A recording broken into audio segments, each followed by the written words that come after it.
אני רוצה 5 דקות של שקט. נבעל אחד. זה מאוד רומנטי, במובן הכי נמוך של המילה.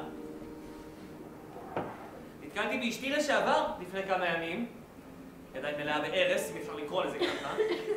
שאלה אותי כמה שאלות נימוסיות על העבודה שלי, ואז היא אמרה לי, אתה מבין שהם לא המשפחה האמיתית שלך? מה הייתי אמור לענות לה? שלרובם אין אף אחד אחר? לפני 3 חודשים לוסין קיבל מכתב מביטוח לאומי.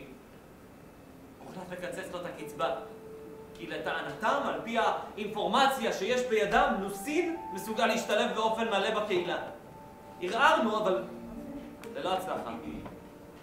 השלב הבא יהיה להופיע בפני ועדה מיוחדת של הסנאט, או כמו שלוסין קורא להם, הפנאט. לוסין הוזמן בתור עד, אני מנסה להכין אותו לזה, אבל לא נראה לי שיש בזה טעם. הוא אומר שאם הוא ידע את האלף בית בעל פה ממש טוב, הכל יהיה בסדר.